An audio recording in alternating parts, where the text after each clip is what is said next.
Estamos en el aire, Prudencio. Bienvenidos, buenas noches. Nuevamente, palabra de honor con ustedes, con la conducción de Eduardo Ibáñez Padilla y quien les habla, Prudencio Bustos Argañarás. Tenemos un invitado hoy que es un abogado que además es doctor en economía y especialista en derecho tributario, el doctor Marcos Sequeira. No, es contador, Prudencio. Es contador. Marcos, contador, ¿cierto? Contador y doctor en ciencias económicas. Es decir, Correcto. En Córdoba un doctor en ciencias económicas tiene que hacer un doctorado para que le digan doctor. En Buenos Aires a los contadores le dicen doctores. Bueno, acá lo que tenemos es un hombre que realmente tiene el máximo título que puede haber en economía, de manera que con él vamos a conversar de temas vinculados a la justicia y a los impuestos. No solo tiene el máximo título, sino que es uno de los estudios más importantes de Córdoba, si uno lo mira por la importancia de los clientes, que es como hay que mirarlo. Correcto. Bueno, yo voy a hablar del golpe de Estado en Turquía, porque Turquía es muy importante per se y por la influencia que ha tenido en la historia de la humanidad. Excelente. Yo voy a hablar de dos temas de actualidad. Al principio voy a hablar de fútbol, aunque ustedes no lo crean. Y en segundo lugar voy a hablar de otro tema que si bien no es de actualidad, se remite a varios años atrás, adquiere nuevamente actualidad por algunas cuestiones y cosas que han sucedido en los últimos días.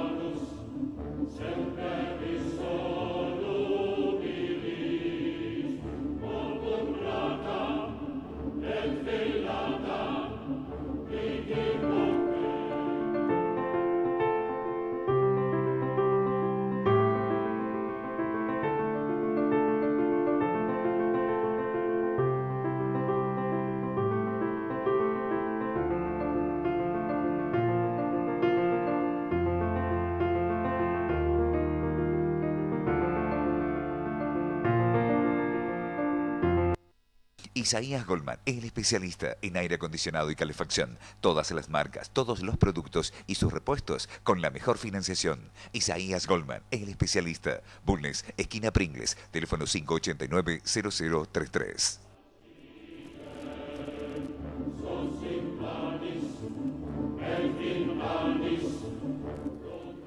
De la corrupción en el fútbol se ha hablado mucho y el año pasado tuvimos oportunidad de conocer que fuera de la Argentina, por cierto, se generaba un proceso que involucraba a los principales dirigentes de la Federación Internacional de Fútbol, la FIFA, un caso de corrupción sobre valores realmente muy grandes, porque son miles de millones de dólares los que maneja esta institución, y que también involucraba a gente de la Asociación del Fútbol Argentino. La caja negra del fútbol sabemos que es una caja importante por los montos que maneja y que adentro hay mucha corrupción. Eso es ya conocido por todos, no le estoy diciendo nada nuevo. Pero resulta que la corrupción en el fútbol parece que cuenta con una cierta gracia de la opinión pública por la popularidad del deporte que ellos administran, seguramente.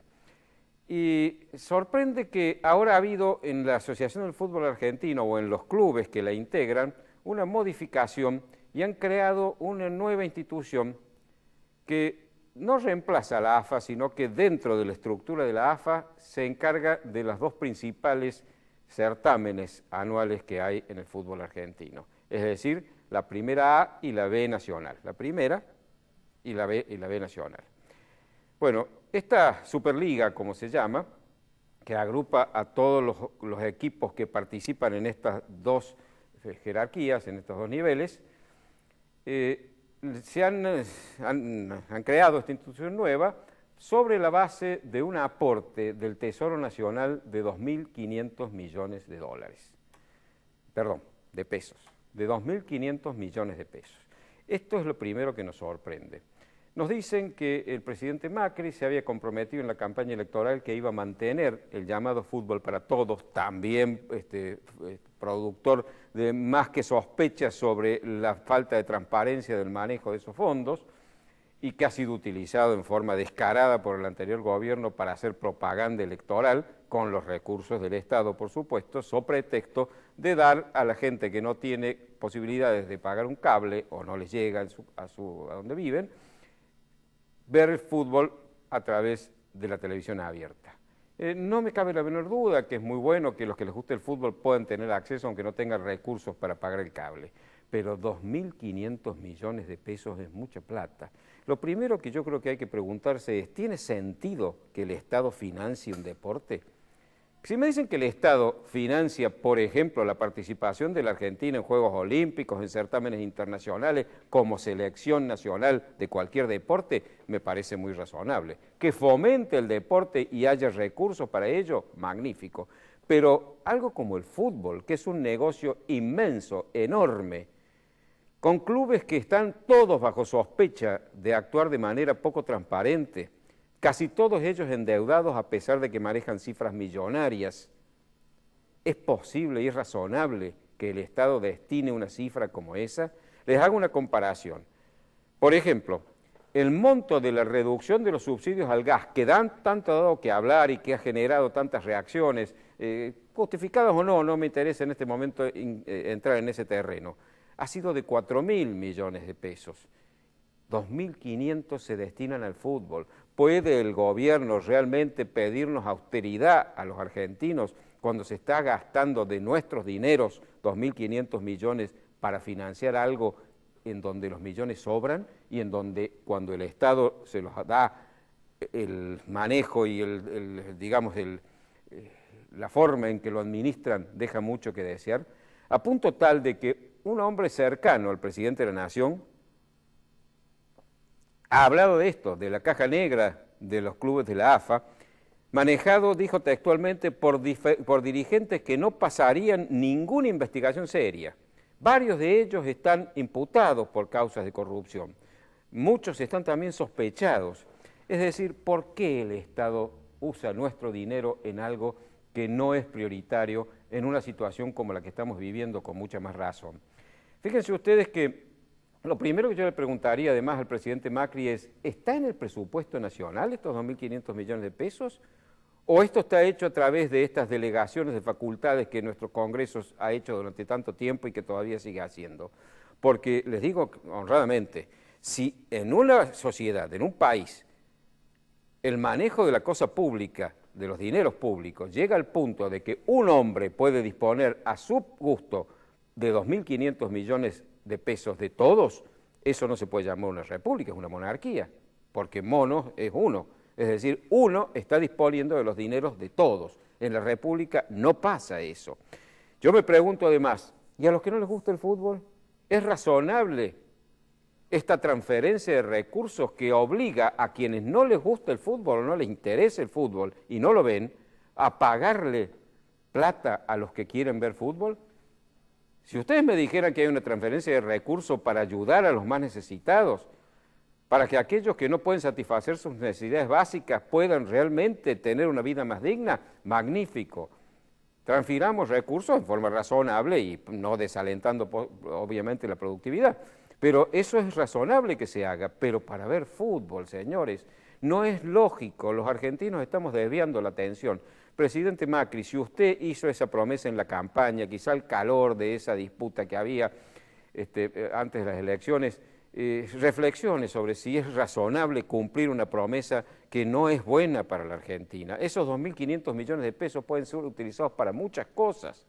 Me dijo un amigo que es hombre de fútbol, que se dice, y parece que con algunos fundamentos, de que hay ofertas por cifras mayores para recontratar la televisión, la televisación de los partidos de esas dos categorías, de esos dos niveles.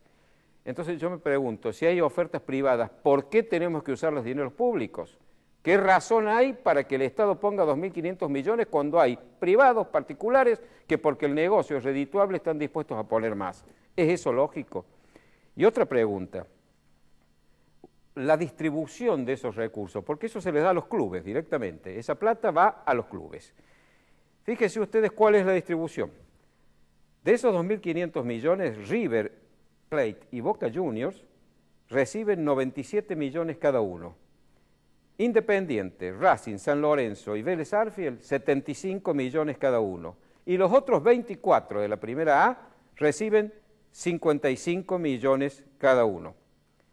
Es decir, entre ellos reciben el 78% del total, de los 2.500. Ahora, yo me pregunto, ¿qué razón tiene que los cuadros más grandes, que son los que más plata manejan, los que más recaudan en sus partidos porque tienen más adherentes, reciban más plata? ¿Qué clase de Robin Hood al revés es este que está dándole más plata a los más ricos? Porque en todo caso, si aceptáramos que es lógico que el Estado destine recursos públicos al fútbol, lo lógico sería que se lo diera a los cuadros más pobres, los que no tienen dinero para afrontar los desafíos deportivos, y no a los más importantes.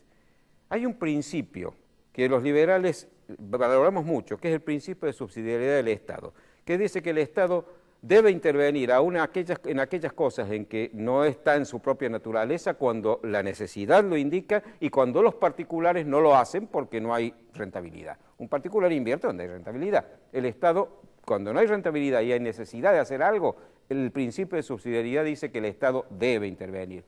Pero realmente es una necesidad la televisación del fútbol por la televisión abierta.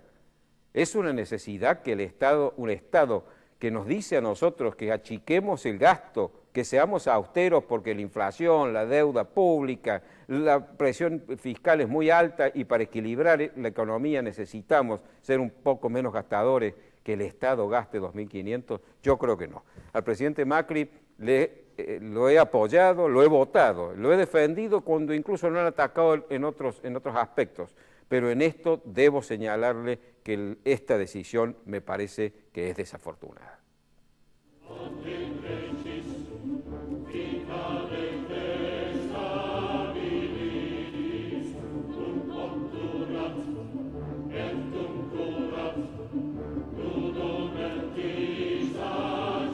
Isaías Goldman, el especialista en aire acondicionado y calefacción. Todas las marcas, todos los productos y sus repuestos con la mejor financiación. Isaías Goldman, el especialista. Bulnes, esquina Pringles, teléfono 589-0033. Centro Tomografía Computada Córdoba Sociedad Anónima. Instituto Ulton, líder en diagnóstico por imágenes. Primer instituto de cirugía ambulatoria mínimamente invasiva del interior del país. Avenida Vélez Arfiel 562, Córdoba, Argentina. Teléfono 0351-426-7700.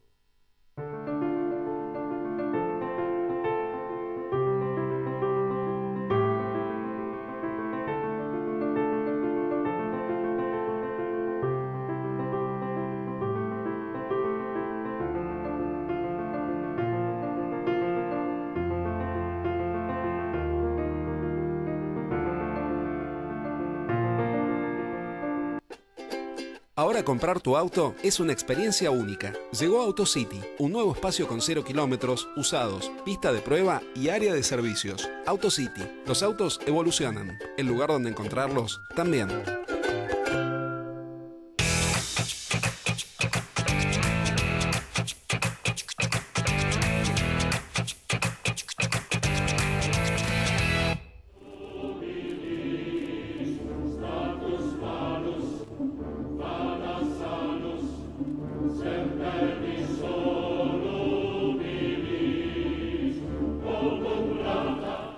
El doctor Marcos Sequeiras, como les dije, que es abogado, doctor en economía y contador. Has acumulado unos cuantos títulos importantes, Marco. En materia de certificados, mejor no los muestro, ni saco cálculo últimamente. Pero perdón, ¿abogado también? Sí, también. Ah, bueno, ni eso... Ni saco cuenta de los títulos que tengo y los años que tengo de ejercicio de profesión, que son casi 40. Te van a calcular la edad. Porque me calculan la edad y bueno... Pero bueno, el otro día veía joven abogado recibido con 22 años, o con menos, ¿no? 20 años, que se publicitó tanto. Bueno, a mí me pasó más o menos lo mismo. Yo terminé la universidad, la primera de las carreras, a los 20 años. Y bueno, contá a también, partir de ahí no paré más. Vos sos profesor universitario, decide qué universidades, por favor. Bueno, yo soy director de posgrado de Derecho Tributario y Penal Tributario de la Universidad de Belgrano, en Buenos Aires y en Córdoba. La Universidad de Belgrano abrió hace relativamente pocos años. ¿Sos el único director de posgrado sí, o hay otros? No, en Capital Federal conjuntamente con la doctora Catalina García Vizcaíno, que es uno de los próceres que está quedando. ¿Y por qué te han elegido a vos siendo cordobés y tan joven? Porque, bueno, yo con la docencia comencé más o menos en forma paralela a la profesión y bueno, desarrollé la actividad en 2 universidades, en Ciencias Económicas y en Derecho. Siempre he estado un poco más del lado del desarrollo de la abogacía que de las ciencias económicas. Bueno, entremos en materia porque el tiempo es muy poquito. Sí. La primera pregunta es filosófica. He estado en una cena hace 2 días y una persona ha esbozado el principio de que no debería haber impuestos sino únicamente tasas. Es decir, de que desde el punto de vista de la estricta justicia el gobierno solo debería cobrar en retribución de las tareas que hace. ¿Qué pensás vos de ese tema? Bueno, eso tendría que llevar una reforma constitucional profunda y evidentemente nos estaría alejando del mundo civilizado, ¿no? Porque los 3 órdenes de gobierno, nacional, provincial y municipal, tienen delimitado en todos los estados de derecho contemporáneos la distribución de lo que son las prerrogativas tributarias. Y bueno, así como el Estado Nacional puede cobrar impuestos, y ciertos impuestos, el provincial otro, que no se contrapongan con los impuestos nacionales, el municipio tiene únicamente la facultad de cobrar tasas retributivas de servicio que tienen que cumplir con toda una serie de particularidades. ¿Qué es lo que viene sucediendo en la República Argentina particularmente? Que el Estado Nacional viene delegando en las provincias la consecución de determinadas actividades. Las provincias las vienen delegando en los municipios. Y bueno, toda esta delegación de nación, provincias, municipios, no se hace acompañada de los recursos. Y en consecuencia, el comentario que es la primera vez que yo lo escucho, ¿no? Pero bueno, tiene este sentido porque lo único que vemos los vecinos en realidad, de lo poco que pueden dar los pobres municipios, ¿no?, en la República Argentina, los más de 2.000 municipios, es lo que hace justamente el gobierno municipal. Es decir, salir a la calle, ver un poco el alumbrado, ver el barrido, lo que está obligado a hacer el gobierno nacional, prácticamente no lo hace, ¿no?, en materia de seguridad, educación y demás. En educación debe hacerlo el gobierno nacional porque nuestra constitución en su origen no decía eso, ¿no? El gobierno nacional daba muy poco servicio y en el sistema federal los dan las provincias. Lo que pasa es que la nación se fue apropiando de recursos tributarios que no le correspondían. Y bueno, y desgraciadamente se terminó consagrando en la Constitución una confluencia en los recursos, dándole a la nación facultades que no debía tener. Todas las leyes impositivas nacionales, de las cuales hay específicamente algunas que tienen un producto dirigido al tema de la educación, pero son leyes de emergencia, es decir, las provincias han delegado en la nación de manera limitada en el tiempo, por cuestiones de emergencia, la recaudación de los tributos. A partir de allí se crea ese régimen de coparticipación federal de impuestos, que también es vetusto, no se cumple, que cuando te sentía hablar recién lo del mono, lo del autoritarismo, bueno, está absolutamente presente en esta materia tributaria, ¿no? Bueno, pero antes de entrar en ese tema, que estando Prudencio en la mesa, no podemos no tocarlo. No.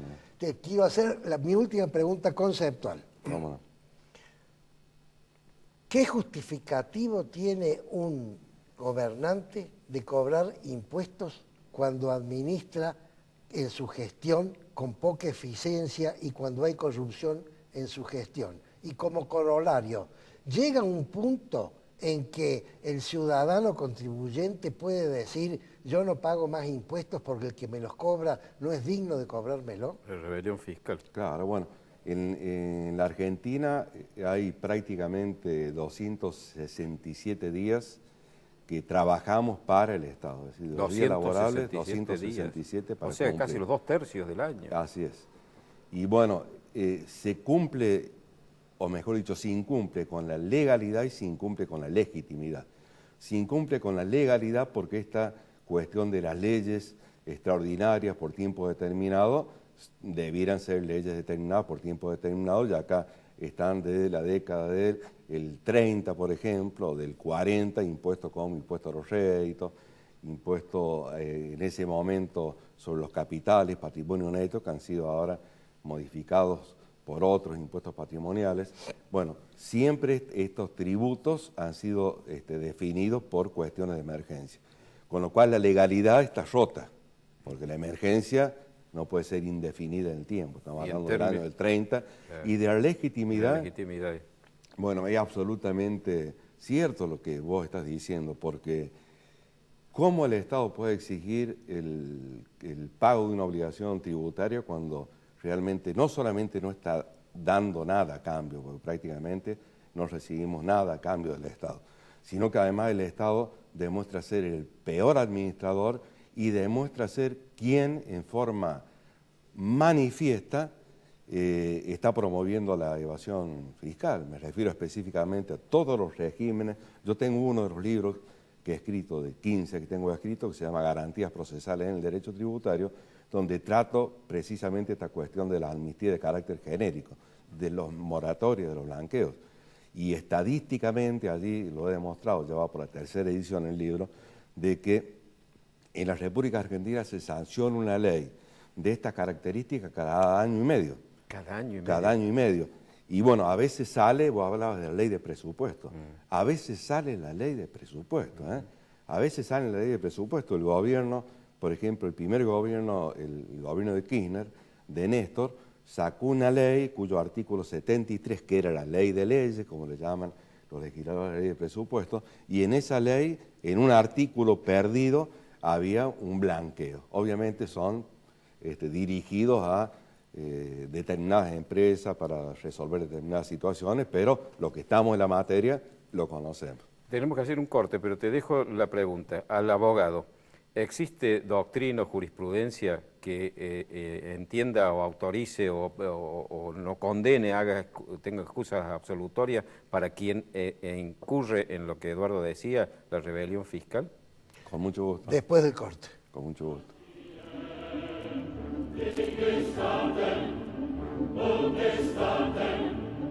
Centro Tomografía Computada Córdoba Sociedad Anónima. Instituto Ulton, líder en diagnóstico por imágenes. Primer instituto de cirugía ambulatoria mínimamente invasiva del interior del país. Avenida Vélez Arfiel 562, Córdoba, Argentina. Teléfono 0351-426-7700.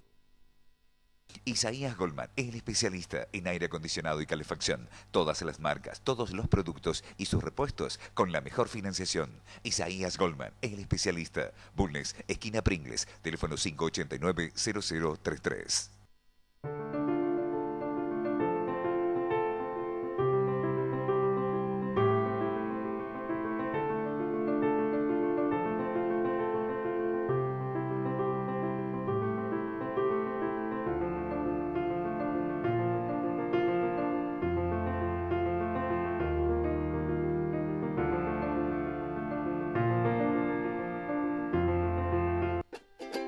Ahora comprar tu auto es una experiencia única. Llegó AutoCity, un nuevo espacio con 0 kilómetros, usados, pista de prueba y área de servicios. AutoCity, los autos evolucionan. El lugar donde encontrarlos también.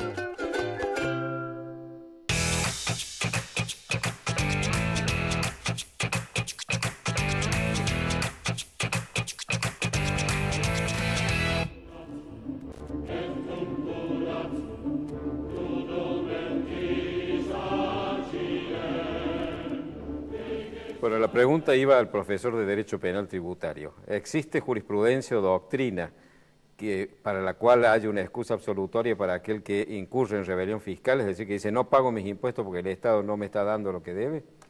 Bueno, el Código Penal argentino, en el artículo 34, inciso 3, establece no son punibles. Y en este inciso 3 del artículo 34 hay algo que estudiamos en la Facultad de Derecho como el estado de necesidad disculpante.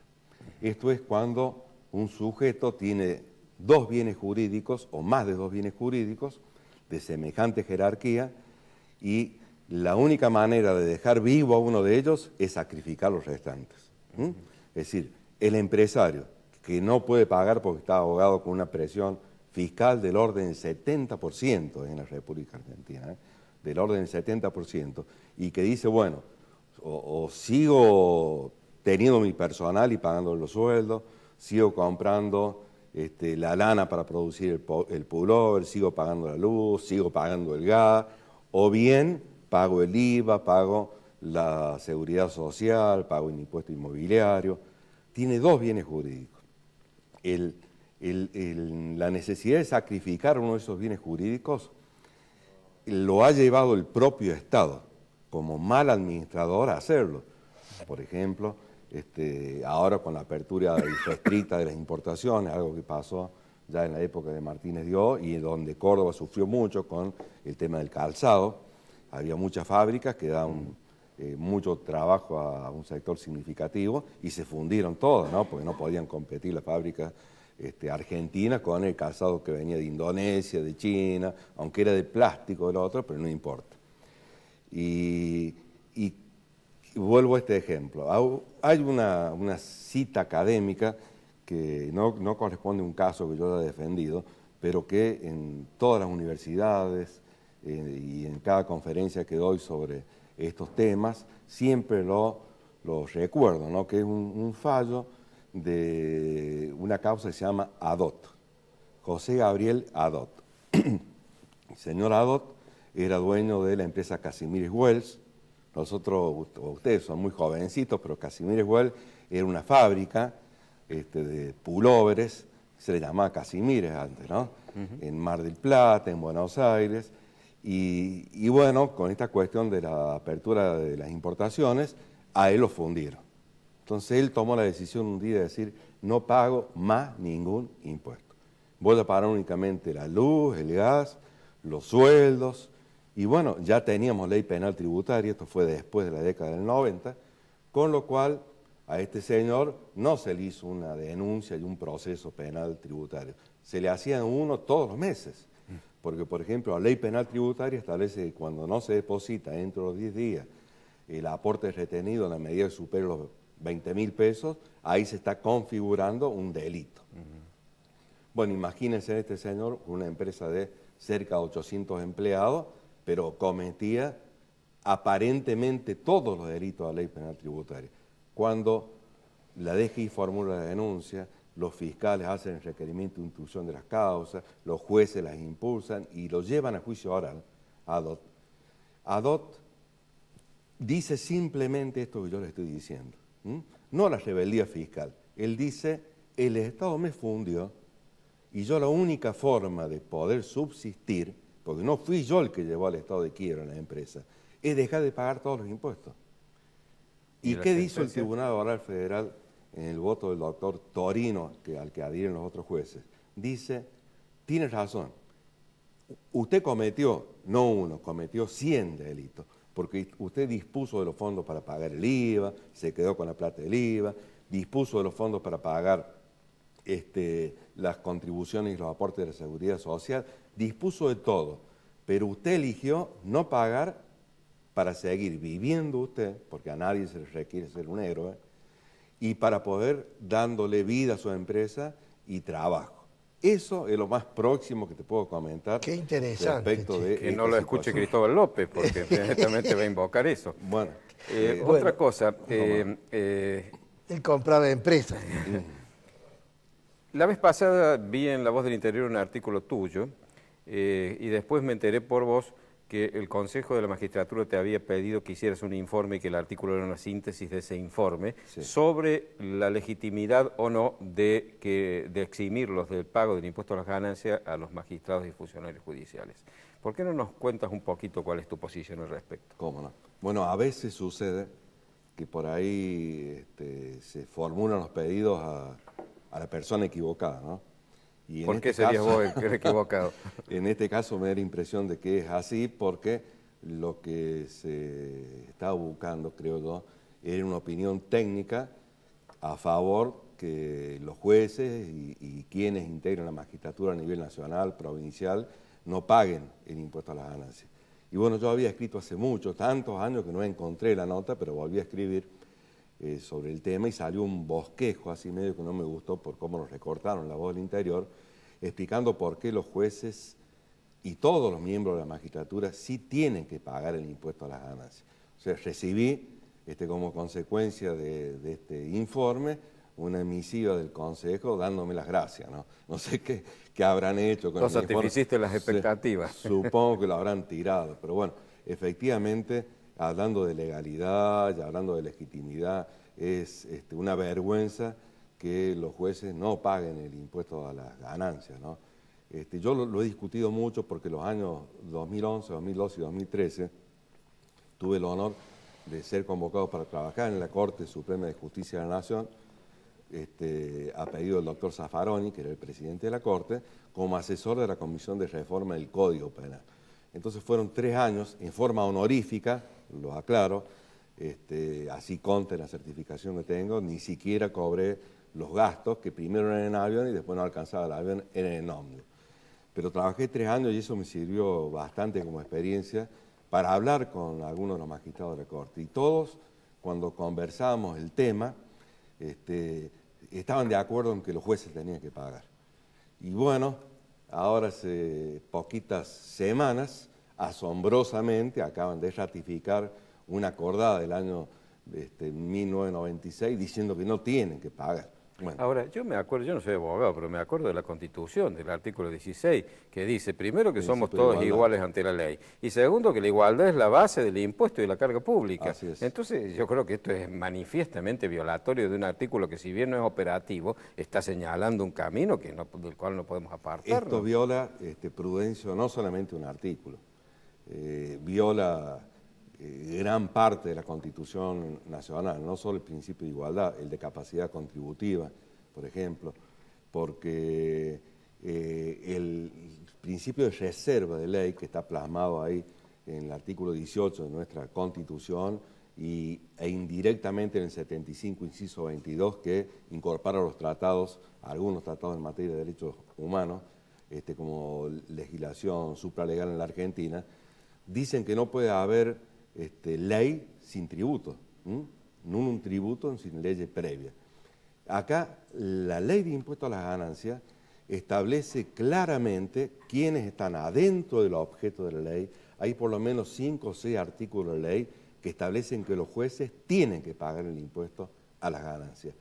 Y el artículo que dice quiénes están exceptuados de pagarlo, que es el artículo 20, no los exceptúa a los jueces. Tiene dicha nuestra Corte que en materia de interpretación sobre exenciones hay que tener un criterio restrictivo, es decir, frente a la duda está grabado. Por ejemplo, ¿a quiénes exceptúa? Bueno, si uno revisa un poco de historia, hace que sea todavía más rígida la situación. Esto como lo del fútbol para todos, porque hasta el año 97, cuando se reforma una de las tantas reformas que tiene la ley de impuesto a las ganancias, la 26-28, venía incorporada dentro del artículo 20 a los jueces. Es decir, cuando el legislador quiso que los jueces no paguen impuesto a las ganancias, lo incorporó directamente dentro del artículo. Contrario 20. Censo, si hoy no está, obviamente ya. Claro. En el año 96, fines del 96, el legislador cambia el criterio y saca ese inciso. Claro. ¿Qué hace la Corte? De manera absolutamente inmoral, se reúne y dicta una acordada. Una acordada. ¿Qué es una acordada? Bueno, los abogados sabrán. No es una sentencia. No es una sentencia, no es una ley, es un acto unilateral. Claro. Es un acto unilateral. Es como si yo ahora digo, Marcos Sequeira está exento de impuesto a las ganancias. Claro. Listo. Comprendido en la general de la ley, es decir, están legislando sobre sí mismos. Y a partir, primero ellos no son poder legislativo. No son poder legislativo, por supuesto. Número 1. Número 2, está acordada, no puede tener efecto vinculante para nadie. Claro. Pero claro, ¿quién es el máximo tribunal?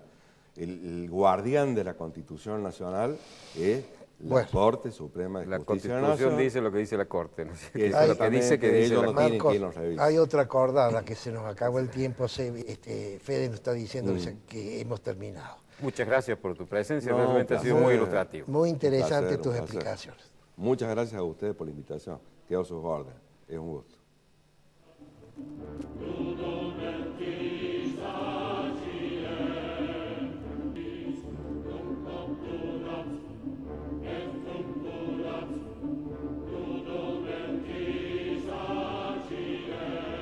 Isaías Goldman, el especialista en aire acondicionado y calefacción. Todas las marcas, todos los productos y sus repuestos con la mejor financiación. Isaías Goldman, el especialista. Bulnes, esquina Pringles, teléfono 589-0033.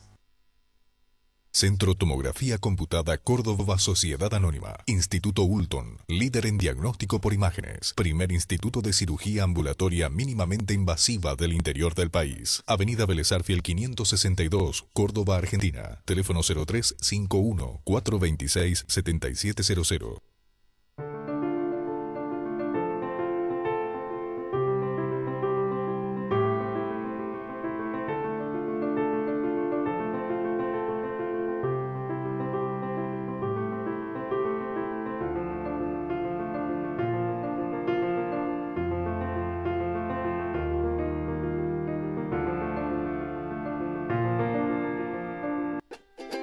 Ahora comprar tu auto es una experiencia única. Llegó AutoCity, un nuevo espacio con 0 kilómetros, usados, pista de prueba y área de servicios. AutoCity, los autos evolucionan. El lugar donde encontrarlos también.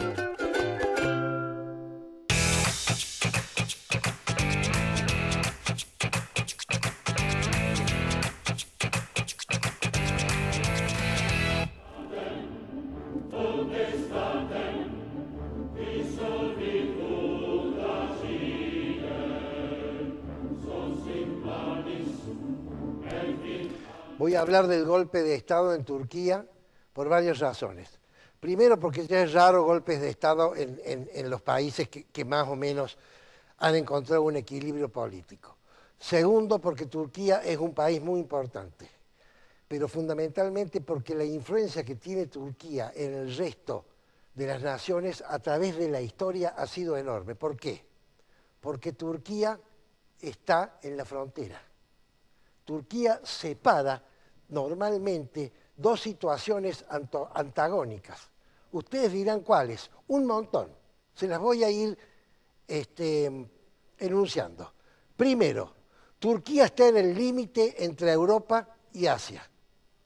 Turquía está en la puerta entre el Mar Negro y el Mar Mediterráneo. Ustedes dirán qué importancia tiene eso. En el Mar Negro está la segunda flota de guerra más importante que tiene Rusia. Para cruzar el Mediterráneo y salir al Atlántico, tiene que pasar por el estrecho del Bósforo, que tiene 1 kilómetro, se puede cruzar a nado, está a tiro de arcabuz.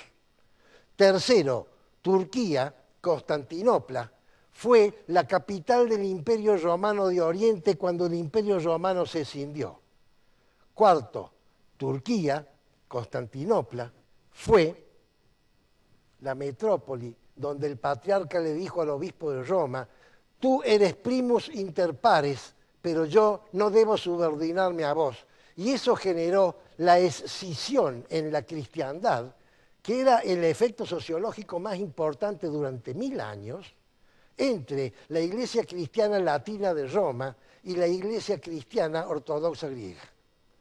Y por último, Constantinopla fue el freno a la invasión del imperio islámica, primero árabes y después turcas, y defendió durante 1000 años a la cristiandad, y cuando se cayó Constantinopla e invadió el sultán, sacó la cruz de Santa Sofía y puso la media luna, y Constantinopla se convirtió en Estambul. Ya en las épocas mahometanas, pero ya al final, Turquía cambió el imperio, cambió el sultanato por la república, en un golpe de Estado que hubo, y los jóvenes turcos lo sacaron al sultán y pusieron la república.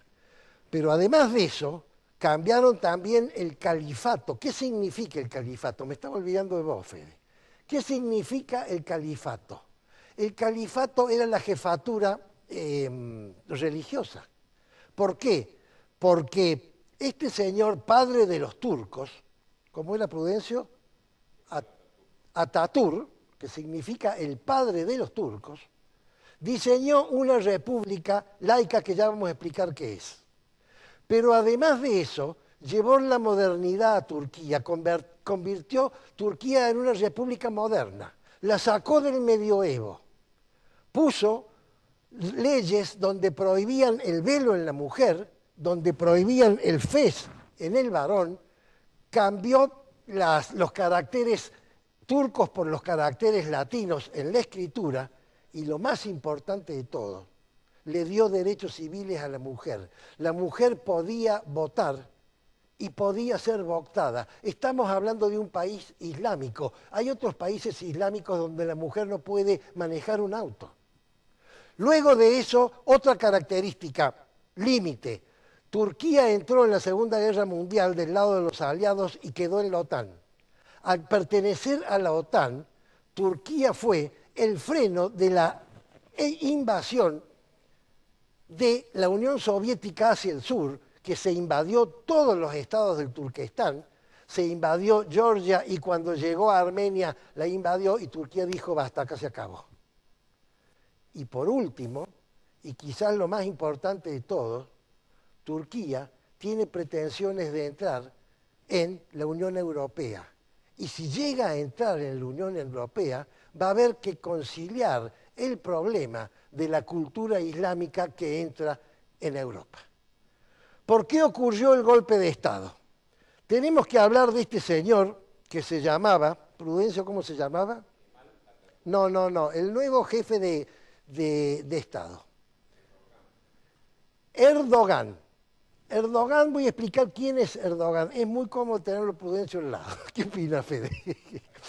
¿Quién es Erdogan? Erdogan empezó como alcalde de Constantinopla, que ahora se llama Estambul. 4 años. Siguió 12 años como jefe de gobierno, es decir, primer ministro. Turquía es una monarquía parlamentaria, no presidencialista. El que manda es el primer ministro nombrado por el Parlamento. 12 años le marcaba la Constitución, no podía seguir más. Este señor Erdogan debe tener, no conozco la política interna, debe tener una suerte de populismo, porque consiguió el apoyo para pasar luego a ser elegido presidente de la República. Y empezó a distorsionar el uso de la Constitución, porque con el poder personal que él tenía, empezó a usufructuar el poder en detrimento del primer ministro.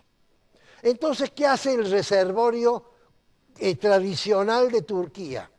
Los conservadores, que son los militares herederos del reformador de Turquía. Hacen un golpe de Estado. ¿Qué significa eso? Para defender la Constitución y las costumbres, se salieron de la Constitución. Los argentinos conocen muy bien lo que significa eso. Lamentablemente, esa solución nunca da resultados, porque si uno se sale de la ley para preservar la ley, entonces no puede hacer cumplir la ley. Ya lo conocemos. Siguiente reflexión. ¿Qué hizo este jefe de Estado? Jefe de Estado, bien digo. Estaba de vacaciones en el Mar Negro. Agarró los medios de comunicación y le dijo a la opinión pública: señores ciudadanos, están haciendo un golpe de Estado, salgan a la calle y defiendan la Constitución. ¿Y saben ustedes qué hicieron los ciudadanos? Salieron a la calle, se pararon delante de los tanques, lo hemos visto en las fotografías. Algunos se tiraron delante de las orugas, otros se subieron a los tanques. ¿Cuánto duró el golpe de Estado? Un día, menos de un día. Conclusión. En épocas actuales, donde los medios de difusión son masivos, en naciones donde la clase media tiene cierta importancia, los gobiernos o los gobernantes no pueden tomar ninguna decisión si no tienen el apoyo de la opinión pública. Eso, queridos amigos, es el mensaje que quiero dejar. El valor y el poder de la opinión pública, de nosotros, tuyo, mío, de usted, de nosotros. Y por último, ahora viene la reflexión, esa es la buena noticia, ahora viene la mala. ¿Qué pasa cuando un gobernante, dentro de la ley y dentro de la Constitución, con ardides populistas, empieza a cambiar el sistema y a distorsionar los valores de esa Constitución.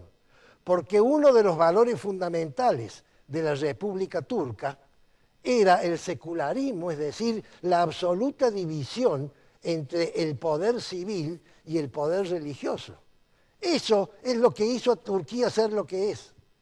Este señor está islamizando nuevamente el gobierno y lo está haciendo dentro de la ley, pero como populista que es, está distorsionando, seguramente tiene todo el Congreso a su favor, está distorsionando la práctica democrática del gobierno legítimo del pueblo.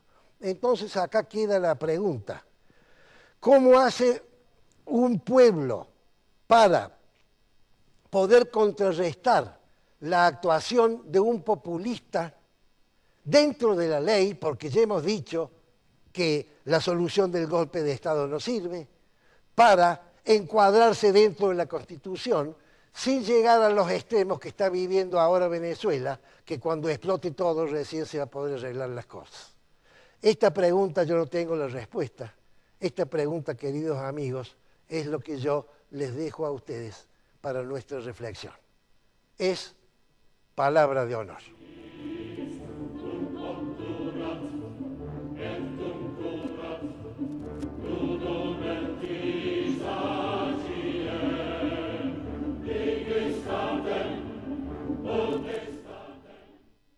Pasado, cuando se celebraban en la ciudad de San Miguel de Tucumán los 200 años de la declaración de la independencia, un factor realmente muy importante para los argentinos, hubo algo que hacía mucho que no veíamos, un desfile militar.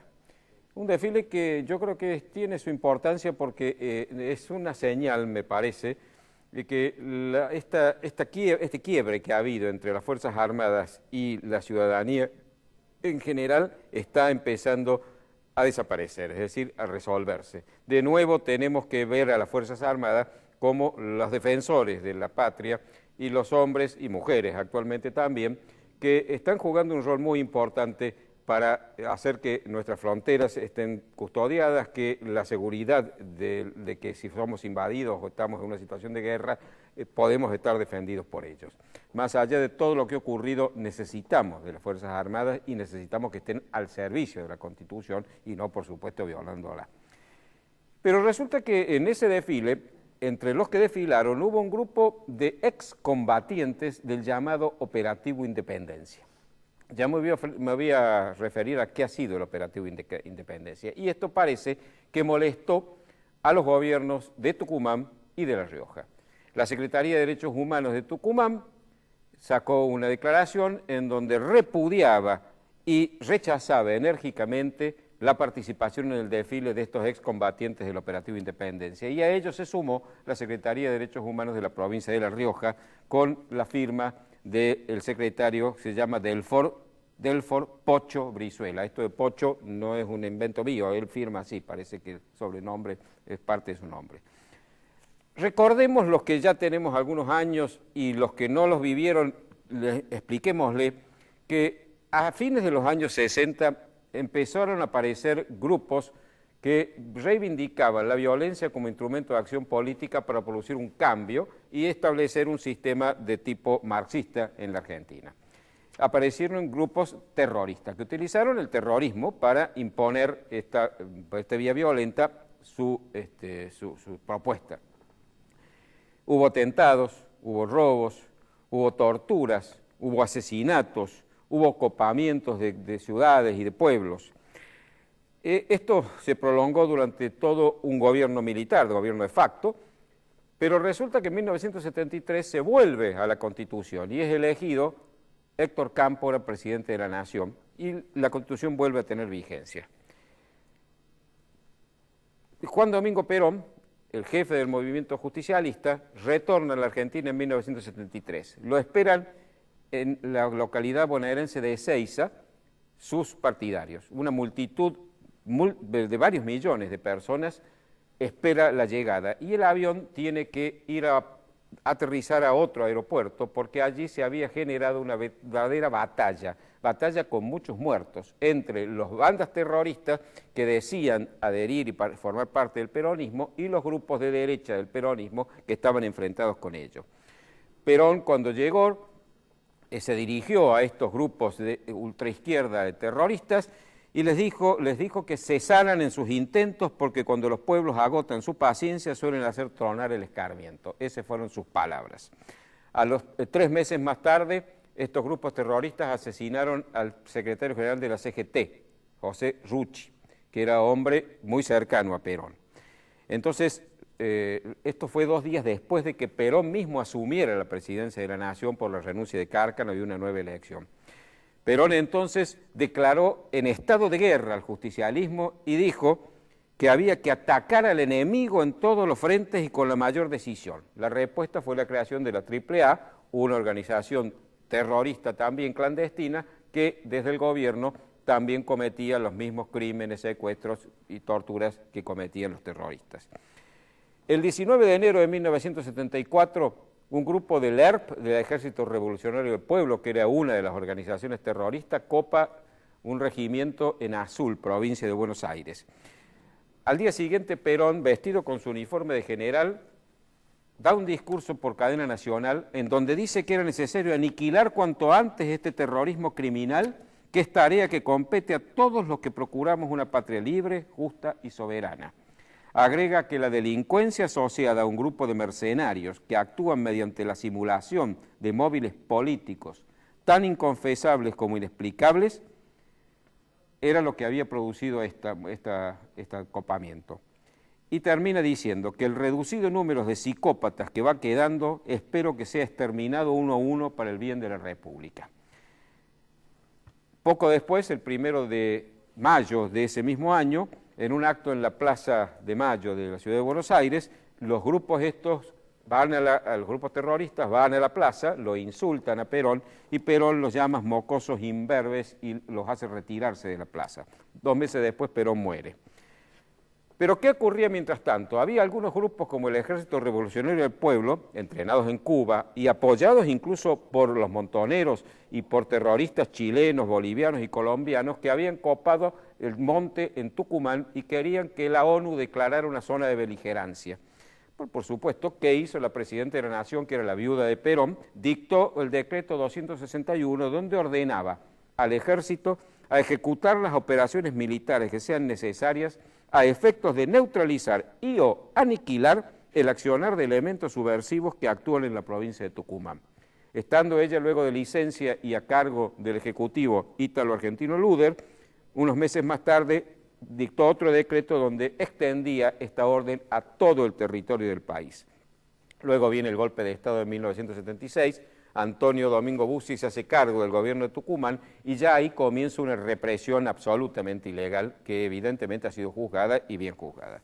Pero yo me pregunto, estos señores que repudian la presencia de hombres que cumpliendo su misión como militares y la orden que habían recibido de un gobierno constitucional fueron a combatir a grupos terroristas nacionales y extranjeros que habían copado una parte del territorio argentino, ¿realmente merecen el repudio o merecen la gratitud nuestra? Y por otra parte, el gobierno de Tucumán y el de La Rioja está ejercido por gente que milita en el partido peronista.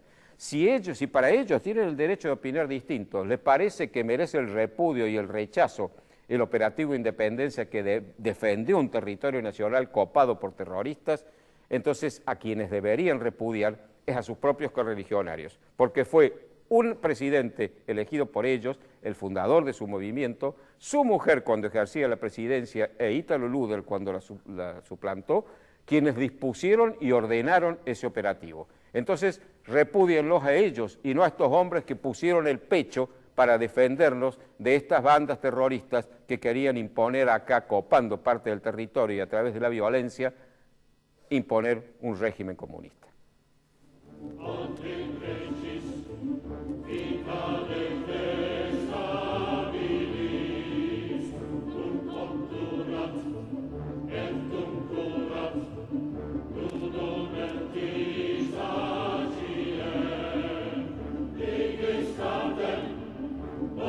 parece hoy no nos queda nada. No hay tiempo. Así que lo Más único que que para podemos decir es que nos veremos el próximo lunes, buenas si Dios noches. quiere.